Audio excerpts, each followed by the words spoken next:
Total ഒരു 6 years of post CA ജേണിയിലുള്ള ഏറ്റവും highest മാർക്കാണ് 82 എന്ന് പറയുന്നത്.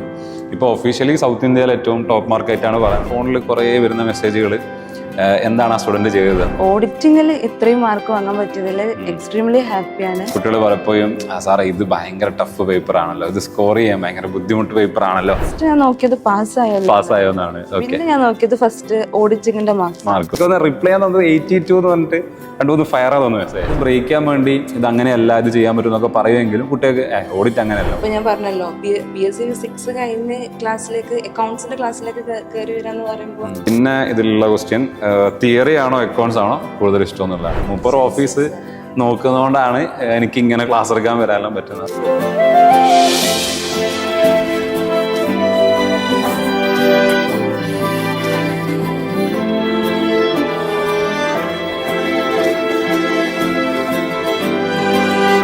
ഹായ് എവരിവൺ, ഇന്ന് നമ്മൾ വന്നിരിക്കുന്നത് ഈ സെപ്റ്റംബർ 24 അറ്റംപ്റ്റിൽ ഓഡിറ്റിൽ റെക്കോർഡ് മാർക്കായ 82 മാർക്സ് സ്കോർ ചെയ്ത മിറാജ ജാസ്മിനെ ആയിട്ട് ഒരു സംസാരിക്കാമെന്ന് വെച്ചിട്ടാണ്. പിന്നെ എൻ്റെ May 24 ബാച്ചിലർ സ്റ്റുഡൻ്റ് ആയിരുന്നു. ഈ ഇരിക്കുന്ന ക്ലാസ് റൂമിൽ തന്നെയാണ് ഞങ്ങൾ ഈ സബ്ജക്റ്റ് പഠിച്ചത്. അപ്പോൾ ആ ഒരു ജേണി എങ്ങനെയുണ്ട് എന്ന് അറിയാൻ വേണ്ടിയിട്ടും ആൻഡ് ഓൾസോ ഈ റിസൾട്ട് വന്നതിന് ശേഷം ഈ ഒരു മാർക്ക് ഞാൻ സ്റ്റാറ്റസ് ആക്കി വെച്ചപ്പോൾ ഒത്തിരി സ്റ്റുഡൻസ് എൻ്റെ അടുത്ത് എന്താണ് മിറാജ ചെയ്തത്, എങ്ങനെയാണ് പഠിച്ചത്, അതുപോലെ തന്നെ എങ്ങനെയാണ് ആ ഒരു ജേണി കൊണ്ടുപോയതെന്നൊക്കെ കുറേ ഡൗട്ട്സ് ചോദിച്ചായിരുന്നു. അപ്പോൾ അത് ഇയാളുടെ തന്നെ ചോദിച്ച് മനസ്സിലാക്കാം. അതുകൊണ്ട് നിങ്ങൾക്കൊരു യൂസ്ഫുൾ ആകുമല്ലോ എന്ന് വിചാരിച്ചിട്ട് നമ്മളൊരു സെഷൻ ചെയ്യാനാണ് വന്നത്. First of all congrats. Thank you sir. It's A great achievement. എൻ്റെ ടോട്ടൽ ഒരു 6 years ഓഫ് പോസ്റ്റ് CA ജേണിയിലുള്ള ഏറ്റവും ഹയസ്റ്റ് മാർക്കാണ് 82 എന്ന് പറയുന്നത്. ഇപ്പോൾ ഒഫീഷ്യലി സൗത്ത് ഇന്ത്യയിൽ ഏറ്റവും ടോപ്പ് മാർക്കായിട്ടാണ് പറയുന്നത്. ബാക്കി നമുക്ക് നോക്കാം. സോ ഓഡിറ്റ് എന്ന് പറയുന്നത് പൊതുവേ എല്ലാവർക്കും ഭയങ്കര പ്രശ്നമാണ്. അതായത് ഓഡിറ്റ് പാസ്സായാൽ ഇൻട്രോ പാസ്സായി എന്നൊക്കെയാണ് ആൾക്കാർ പറയാം. അതൊന്ന് മാറിയിട്ട് ഇപ്പോൾ റീസെൻ്റ്ലി ഇപ്പം ലാസ്റ്റ് അറ്റംപ്റ്റിൽ 80 മാർക്സ് ആയിരുന്നു ടോപ്പറായിട്ട് വന്നത്. ദേവദത്ത് എന്ന് പറയുന്ന സ്റ്റുഡൻ്റാണ്. അപ്പോൾ ഈ അറ്റംപ്റ്റിൽ 82 മാർക്സ് വന്ന്. അപ്പോൾ എനിക്ക് പക്ഷേ ഒരു കോൺഫിഡൻസ് ഉണ്ടായിരുന്നു ഇത്ര സ്കോർ ചെയ്യിപ്പിക്കാനുള്ള പറ്റുമെന്ന്. എൻ്റെ മാർക്ക് 72 ആയിരുന്നു. ബട്ട് എന്തൊക്കെയാണ് ചെയ്തത്? അപ്പോൾ അധികവും എനിക്ക് ഫോണിൽ കുറേ വരുന്ന മെസ്സേജുകൾ എന്താണ് ആ സ്റ്റുഡൻറ്റ് ചെയ്തത്. അപ്പം ഞാൻ പറയും ഞാൻ എന്താ നിങ്ങൾക്കെല്ലാം ചെയ്തു തരുന്നത് അത് തന്നെ കുട്ടിയെടുത്ത് ചെയ്ത്. പക്ഷേ സ്പെസിഫിക്കലി ഇയാളുടെ തന്നെ കേൾക്കുമ്പോൾ കുട്ടികൾക്ക് ഒരു കോൺഫിഡൻസ് ഉണ്ടാവില്ല. അപ്പോൾ എന്താ സംഭവിച്ചതെന്നുള്ളത്. First of all CA inter both group pass ചെയ്തതിൽ വെരി ഹാപ്പി. ഓക്കെ. ആൻഡ് ഓഡിറ്റിങ്ങിൽ ഇത്രയും മാർക്ക് വാങ്ങാൻ പറ്റിയതിൽ എക്സ്ട്രീംലി ഹാപ്പിയാണ്. ഞാൻ ചെയ്തത് എന്താന്ന് വെച്ചാൽ സാറ് ഡയറക്ഷൻസ് അതേപോലെ കംപ്ലീറ്റ് പക്ക റെഗുലർ ക്ലാസ് സ്റ്റാർട്ട് ചെയ്ത ആ ഡേ തന്നെ സ്റ്റാർട്ട് ചെയ്തിരുന്നു. അപ്പോൾ സാറ് പറയുന്ന പോലെ ക്ലാസ്സസ് പ്രോപ്പറായിട്ട് അറ്റൻഡ് ചെയ്തു. പിന്നെ കോൺസ്റ്റന്റ് ആയിട്ടുള്ള റിവിഷൻസ് പഠിച്ചതൊക്കെ പിന്നെയും റീകളക്ട് ചെയ്യാൻ പറ്റുന്നുണ്ടോ ട്രൈ ചെയ്തു. അതേപോലെ ആൻസർ റൈറ്റിംഗ് പ്രാക്ടീസ് നല്ലോണം ചെയ്തു. അപ്പോൾ അതാണ്. അപ്പോൾ ഞാൻ സാധാരണ നമ്മൾ ക്ലാസ്സിൽ പറയുന്ന ഒരു മെത്തേഡാണ് ലൈക്ക് നമ്മൾ ആദ്യം റീഡ് ചെയ്യുക അല്ലെങ്കിൽ സ്റ്റഡി ചെയ്യുക, പിന്നെ റിവൈസ് ചെയ്യുക, പിന്നെ അതുപോലെ തന്നെ റീകൾട്ടേറ്റ് കിട്ടുന്നുണ്ടോ ഇല്ലയോ എന്ന് നോക്കുക, പിന്നെ ആൻസർ റൈറ്റ് പ്രാക്ടീസ് ചെയ്യുക. അപ്പോൾ ഈ സംഭവങ്ങളെല്ലാം ചെയ്തിരുന്നു. ഓക്കെ. അപ്പോൾ പിന്നെ ഒത്തിരി ടെക്സ്റ്റ് ബുക്ക് ഓറിയന്റായിട്ട് പോയിരുന്നു അല്ലേ? ടെക്സ്റ്റ് ബുക്ക് ഫുള്ള് ഫസ്റ്റിലെ text ICI study material cover ചെയ്തിരുന്നു. പിന്നെ ഞാൻ നിങ്ങൾക്ക് ക്വസ്റ്റ്യൻ ബാങ്കിന്റെ ഒരു ക്വസ്റ്റ്യൻസും പ്രൊവൈഡ് ചെയ്തിരുന്നു. അപ്പോൾ ക്വസ്റ്റ്യൻസ് ഇങ്ങനെ പ്രാക്ടീസ് ചെയ്യുമായിരുന്നു. ഓക്കെ. പിന്നെ ഞാനൊരു 3-4 പ്രാവശ്യം റിവൈസ് ചെയ്തിരുന്നു. ഓക്കെ. അതിലിങ്ങനെ ഇമ്പോർട്ടൻ്റ് ആയ ക്വസ്റ്റ്യൻസ് നമ്മൾ ഇട്ടിരുന്നു. അപ്പോൾ അത് യൂസ്ഫുൾ ആയിട്ടുണ്ട്. ഓക്കെ. ഓക്കെ. വേറെ എന്താണ് ഇപ്പോൾ വേറൊരു സംഭവം നമുക്ക് ക്ലാസ്സിൽ നിന്ന് അധികം നമ്മുടെ ഫീൽ ചെയ്യൽ. ഇപ്പോൾ ഞാൻ ഓഡിറ്റ് എടുക്കാൻ വേണ്ടി വരുന്ന സമയത്ത് കുട്ടികൾ പലപ്പോഴും സാറേ ഇത് ഭയങ്കര ടഫ് പേപ്പർ ആണല്ലോ, ഇത് സ്കോർ ചെയ്യാൻ ഭയങ്കര ബുദ്ധിമുട്ട് പേപ്പർ ആണല്ലോ എന്ന ഒരു മുൻവിധിയോടുകൂടിയാണ് ക്ലാസ്സിൽ കുട്ടികൾ ഇരിക്കുക. അപ്പോൾ അത് ബ്രേക്ക് ചെയ്യാൻ എന്താണ്? ഇപ്പം ഇനി ബ്രേക്ക് ചെയ്യാൻ നിന്റെ ഫോട്ടോ ആണ് കാണിക്കാനുള്ളത്. മേ ബി ഫസ്റ്റ് ഞാൻ കാണിക്കുക 82 മാർക്സ് മാർക്ക് ലിസ്റ്റ് കാണിച്ചു കഴിഞ്ഞാൽ അത്രയും സ്കോർ ചെയ്യാൻ പറ്റുമല്ലോ. അപ്പോൾ ആക്ച്വലി ഇപ്പോൾ ഈവൺ അക്കൗണ്ട്സിലോ കോസ്റ്റിംഗിലോ സ്കോർ ചെയ്യുന്നതിനേക്കാളും നല്ലൊരു സ്കോറാണ് വന്നത്. അപ്പോൾ അത് പറ്റൂ എന്നുള്ളത് നമുക്ക് പ്രൂവ് ചെയ്ത് കൊടുത്തു കഴിഞ്ഞാൽ ഒരു. അപ്പോൾ അങ്ങനെ ആദ്യമേ പ്ലാൻഡ് ആയിരുന്നോ ഇത് ഇത്ര സ്കോർ ചെയ്യണോ, അല്ലെങ്കിൽ പിന്നെ സംഭവിച്ചോ? ഓഡിറ്റിംഗ് എന്ന് പറയുന്നത് ഇന്റർലേക്ക് കയറുന്നതിന് മുന്നേ തന്നെ കേൾക്കുന്നതാണ് പറ്റൂല, കഴിയൂല, പാസ് മാർക്ക് എത്തിയാൽ എത്തി. അപ്പൊ തന്നെ എനിക്കൊരു ചലഞ്ച് ആയിട്ട് ഞാൻ അത് ഏറ്റെടുത്തത്. ഓഡിറ്റിംഗിൽ എന്തായാലും ഞാൻ സ്കോർ ചെയ്യുന്നതിൽ എന്റെ പേപ്പറിൽ ഏറ്റവും കൂടുതൽ മാർക്ക് ഗുഡാണെന്ന് ആദ്യം പ്ലാൻ ചെയ്തു. നിർബന്ധം. Okay, good. പിന്നെ നമ്മൾ ക്ലാസ്സിൽ ആ അപ്പോൾ ഞാനും ഇപ്പോൾ 2 വർഷം ഇവയിൽ വർക്ക് ചെയ്ത ആ ഒരു എക്സ്പീരിയൻസ് എല്ലാം കൂടെ ഷെയർ ചെയ്യുമ്പോൾ ഇപ്പം കണക്ട് ചെയ്യാൻ പറ്റാറുണ്ട് എന്ന് തോന്നുന്നു അല്ലേ? ആ ഓക്കെ. വേറെന്താണ് പിന്നെ കുട്ടികളുടെ അടുത്ത് പറഞ്ഞു കൊടുക്കാനായിട്ടുള്ളതിലേക്ക് എന്തെങ്കിലും പ്രത്യേകമായിട്ട് നോക്കണം എന്നുണ്ടോ? എന്തെങ്കിലും ഒരു അഡ്വൈസ് പോലെ എന്തെങ്കിലും ഇങ്ങനെ സ്കോർ ചെയ്യാൻ, അല്ലെങ്കിൽ ഈ മാർക്ക് കിട്ടിയപ്പോൾ ഓക്കെ ബിഫോർ ദാറ്റ് എന്തായിരുന്നു ആ ഒരു ഫീൽ? എന്തായിരുന്നു മാർക്ക് കണ്ടപ്പോഴാണ് പാസ്സായെന്നാണ്? എന്താണ് കൂടുതൽ ഹാപ്പി ആക്കിയത്? ഫസ്റ്റ് ഞാൻ നോക്കിയത് പാസ്സായെന്നാണ്. ഓക്കെ. പിന്നെ ഞാൻ നോക്കിയത് ഫസ്റ്റ് ഓഡിറ്റിംഗിന്റെ മാർക്ക് നോക്കി. ഓക്കെ.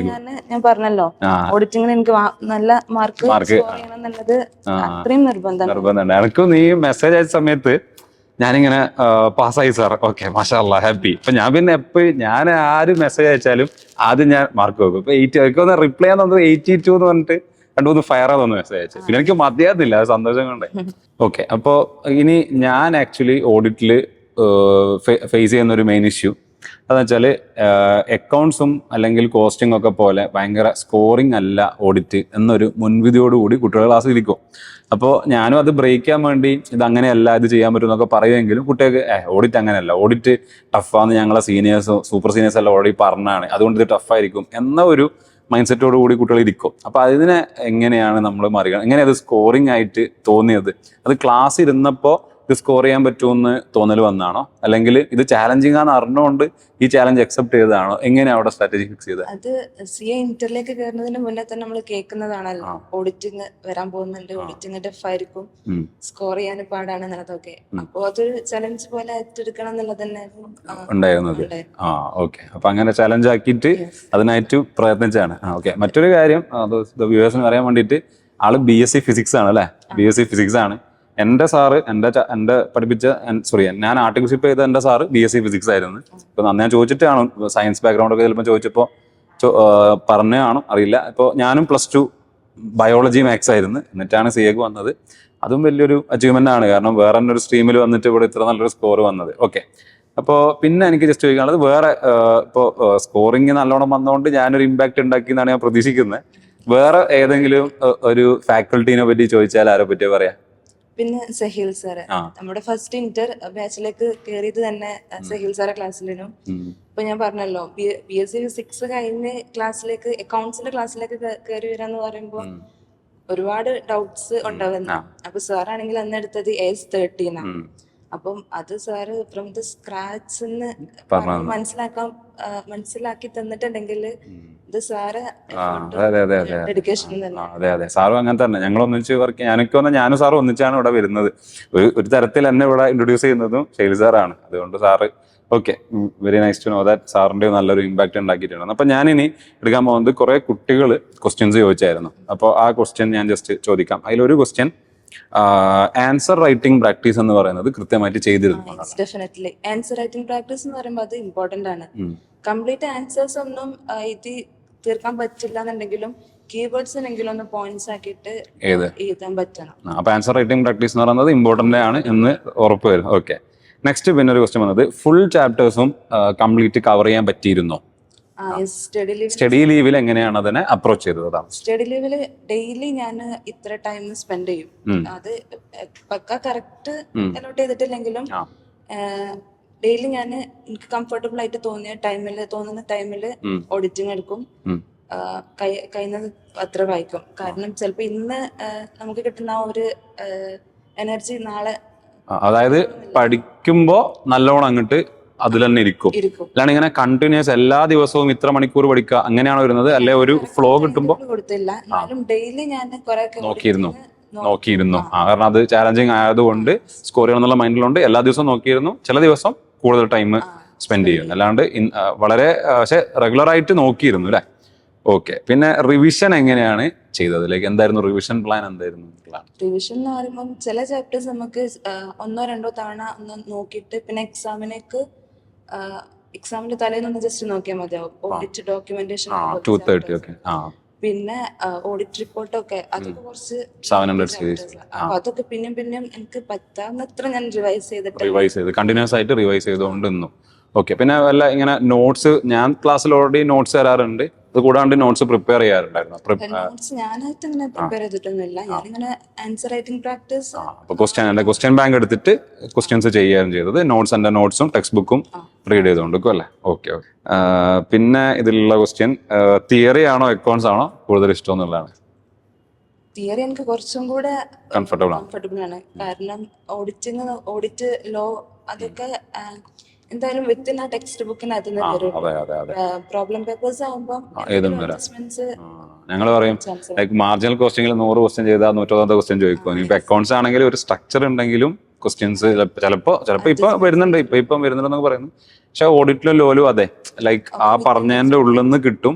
നല്ലോണം റിവൈസ് ചെയ്ത് കഴിഞ്ഞാൽ അത് ഓക്കെ. പിന്നെ എന്താണ്, പിന്നെ ആർട്ടിക് ഷിപ്പ് പ്ലാൻസ് എന്താണ്? ഇവിടെ തന്നെയാണോ അല്ലെ വേറെ ഏതെങ്കിലും സിറ്റിയിൽ നോക്കുന്നുണ്ടോ? കാലിക്കറ്റ് ആണ് പ്ലാൻ ചെയ്യുന്നത് അല്ലേ? Okay okay. എൻ്റെ അടുത്ത് ഇപ്പോൾ ഓൾറെഡി ഒരു 10-12 ചാർട്ടേഡ് അക്കൗണ്ടൻസ് ഓൾറെഡി ഇവിടെ പെൻഡിങ് ഉണ്ട്. എവിടെ വേണമെങ്കിലും ജോയിൻ ചെയ്യാം. അപ്പോൾ ഇപ്പോൾ ഇനിയുള്ള ദിവസങ്ങൾ ഇപ്പോൾ ITT ഓറിയന്റേഷൻ എല്ലാം കംപ്ലീറ്റ് ചെയ്തോ? ഓറിയന്റേഷൻ കംപ്ലീറ്റ് ചെയ്ത് ITT സ്റ്റാർട്ട് ചെയ്യണം. ഓ ഓക്കെ. അപ്പോൾ അത് ജസ്റ്റ് അവിടെ പറഞ്ഞാൽ മതി, ITT പെൻഡിങ് ഉണ്ടെന്ന് പറഞ്ഞു കഴിഞ്ഞാൽ അവരത് അലോ ചെയ്തു. ഓക്കെ. പിന്നെ അപ്പോൾ റിസൾട്ട് എങ്ങനെയാ നോക്കിയത്? വീട്ടിൽ നിന്ന് സ്വന്തം നോക്കിയോ അല്ലെങ്കിൽ വേറെ ആർക്കെങ്കിലും നോക്കിപ്പിക്കണോ ചെയ്തത്? റിസൾട്ട് ഞാൻ എന്റെ ഫ്രണ്ട് ആളും ഇവിടെ തന്നെ ബാച്ചിൽ റിനു ആണ് നോക്കിയത് അല്ലേ? റിനു കഴിഞ്ഞ അറ്റംപ്റ്റില് ബോത്ത് ഗ്രൂപ്പ് പാസ്സായ ആളാണ്. 5 എക്സംഷനോട് കൂടി പാസ്സായ ആളാണ്. ഓഡിറ്റിലും എക്സംഷൻ ഉള്ള ആളായിരുന്നു. ഓക്കെ. റിനു ആണ് നോക്കി തന്നത്. അപ്പൊ റിനു വിളിച്ചു പറഞ്ഞു, റിനു ആണ് വിളിച്ചാ. റിനു നീ ഒന്നിച്ചായിരുന്നല്ലോ വെത്തും പോക്കും ഒക്കെ കമ്പനി. ഇപ്പൊ അവളുള്ള ഫേമിലേക്കാണ് പോകാൻ പ്ലാൻ ചെയ്യുന്നത്. Okay okay. അപ്പൊ എങ്ങനെയാണ്? അപ്പൊ അവള് വിളിക്കുമ്പോൾ തന്നെ അറിയായിരുന്നു അല്ലേ പാസ്സാവുമെന്ന്? പാസ്സായാലാണല്ലോ വിളിക്കാൻ പറഞ്ഞിട്ടുള്ളൂ. Okay okay fine. അപ്പൊ റിനു ആണ് നോക്കി തന്നത്. അപ്പൊ അങ്ങനെയുള്ള, അപ്പൊ ശരിക്കും അങ്ങനെയുള്ള ഒരു നല്ലൊരു ഫ്രണ്ടും നമ്മളെ പഠനത്തിലുള്ളത് നല്ലതാ അല്ലെ? അപ്പൊ ഞാൻ പറയാറുണ്ട്, നല്ല റിലേഷൻഷിപ്പിലും നല്ല ഗുഡ് റിലേഷൻഷിപ്പ് കീപ്പ് ചെയ്യുക എന്നുള്ളത് വളരെ ഇമ്പോർട്ടൻ്റ് ആണ്. ഇപ്പൊ എൻ്റെ കൂടെ ഇപ്പൊ ഫൗണ്ടേഷന് ഒന്നിച്ചുള്ള ആളാണ് എൻ്റെ CA ഫേമിൽ എൻ്റെ ഇപ്പോഴത്തെ പാർട്ട്ണർ. മൂപ്പർ ഓഫീസ് നോക്കുന്നതുകൊണ്ടാണ് എനിക്ക് ഇങ്ങനെ ക്ലാസ് എടുക്കാൻ വരാനെല്ലാം പറ്റുന്നത്. അപ്പോൾ നല്ല റിലേഷൻഷിപ്പ് ബിൽഡ് ചെയ്യുക എന്നുള്ളത് വളരെ ഇമ്പോർട്ടൻ്റ് ആണ്. നിങ്ങൾക്കും ചിലപ്പം ഭാവിയിൽ ഫാമിലി പാർട്ട്നേഴ്സൊക്കെ ആയിട്ട് നിൽക്കാനും പറ്റും. അപ്പോൾ വളരെ അത് എന്ത് തോന്നുന്നു, ലൈക്ക് ആ ഒരു സറൗണ്ടിങ്ങിൽ ഈ ക്ലാസ് റൂമിലാണല്ലോ പഠിച്ചത്. ഇപ്പൊ ദിസ് വാസ് ലൈക്ക് ഇതൊരു വലിയ ക്ലാസ് റൂം ആയിരുന്നു. ഇപ്പോൾ ഞാൻ തന്നെ വരുമ്പോൾ എന്താ പറയാ, ഒരു വലിയൊരു ക്രൗഡായിരുന്നു നിങ്ങൾ. പിന്നെ മറ്റൊരു ഇമ്പോർട്ടൻസ് കാര്യം, എല്ലാ ക്ലാസ്സിലും ഉണ്ടായിരുന്നു അല്ലെ? ഒരു ക്ലാസ് പോലും മിസ് ചെയ്തിട്ട് അത് പല കുട്ടികളും. അപ്പോൾ എനിക്കത് പറയാനുള്ളത്, ഇപ്പം ചില കുട്ടികൾ ഇപ്പം കോഴ്സിന് വരുന്ന സമയത്ത് ഭയങ്കര ആക്റ്റീവായിട്ട് വരും, ഭയങ്കര ഡൗട്ട്സ് എല്ലാം ചോദിക്കോ. പിന്നെ ഒരു 3 months എല്ലാം കഴിയുമ്പോഴത്തേക്ക് ഒരു എന്താവും, മേ ബി ഞാൻ ഇനി ഒരു ഗ്രൂപ്പ് മതി, അല്ലെങ്കിൽ ഒന്നിങ്ങനെ മാറി തുടങ്ങും. ഇപ്പൊ ഫർഹത്തുള്ളൊക്കെ ആദ്യമേ കൊണ്ടുവന്നിട്ട് അവസാനം വരെ കൊണ്ടുപോയ ആളാണ് ഫർഹത്തുള്ള. പിന്നെ നമ്മളെ ഷാമില് കുറെ പേരുണ്ട് ഈ ബാച്ചില്. പിന്നെ ഇപ്പൊ നോക്കുകയാണെങ്കിൽ റിനുവിനെ പറയുകയാണെങ്കിൽ റിനു, അപ്പൊ കുറെ പേര്. അപ്പൊ ക്ലാസ്സിന് എത്രത്തോളം ഇമ്പോർട്ടൻസ് ഉണ്ടെന്ന് എന്നാ തോന്നി? ജസ്റ്റ് റാൻഡം ആയിട്ട് ചോദിച്ചാൽ. ക്ലാസ് ഞാൻ 100% അറ്റൻഡ് ചെയ്തിട്ടുണ്ട്. അത് ഇമ്പോർട്ടന്റ് ആണ്. കാരണം ക്ലാസ്സിൽ എന്ത് കിട്ടുന്നോ അതാണ് നമ്മള് ക്ലാസ്സിൽ ഫാക്കൽറ്റീസ് തന്നെ ഡയറക്ഷൻസ്, കണ്ടന്റിനേക്കാളും കൂടുതൽ അവരുടെ ഡയറക്ഷൻസ് എന്താന്നുള്ളത് അവരുടെ അടുത്ത് തന്നെ കേൾക്കണം. അവരുടെ എക്സ്പീരിയൻസ്, അവരുടെ കൂടെ പഠിച്ച ഫ്രണ്ട്സിന്റെ എക്സ്പീരിയൻസ് ഒക്കെ കേൾക്കുമ്പോൾ അതൊക്കെ ഒരുപാട് ഇൻസ്പയറിംഗ് ആണ് തോന്നിയിട്ടുണ്ട്. എനിക്കിപ്പോ തോന്നാറുള്ളത്, കുട്ടികള് ഈ തുടക്ക സമയത്ത് 100% എല്ലാവരും വരും. പിന്നെ ഒരു 3-4 months ആകുമ്പോഴത്തേക്ക് പല റീസൺ കൊണ്ട് ഒരു ക്ലാസ് സ്കിപ്പ് ചെയ്തിട്ട് വേറെ പഠിക്കാൻ നോക്കും. അല്ലെങ്കിൽ ചിലപ്പോൾ ഈവൺ അറ്റ്ലീസ്റ്റ് എക്സാം ഈ അറ്റംപ്റ്റിൽ ഒരു ഗ്രൂപ്പ് ചെയ്യുന്നില്ലേ പോലും ആ ക്ലാസ് എങ്കിലും അറ്റൻഡ് ചെയ്യണം അല്ലെ? എന്നിട്ട് അടുത്തതിനത് പ്രിപ്പറേഷൻ ഉപയോഗിക്കാമല്ലോ. അപ്പൊ നമ്മൾ ആ നോമ്പ് സമയത്തൊക്കെ എല്ലാ ഇതിനും വന്നിരുന്നു. അപ്പോൾ അതാണ് അത് നമ്മൾ എപ്പോഴും കൊടുക്കുന്ന ഡയറക്ഷൻ തന്നെയാണ്. ക്ലാസ് മൊത്തമായിട്ട് അറ്റൻഡ് ചെയ്യുക, റിവൈസ് ചെയ്യുക, റീകളക്ട് ചെയ്ത് ആൻസർ റൈറ്റ് ചെയ്യുക, എന്നാല് പാസ്സാവുന്നല്ല എക്സാംഷൻ അടിക്കുമെന്നാണ് പറഞ്ഞത്.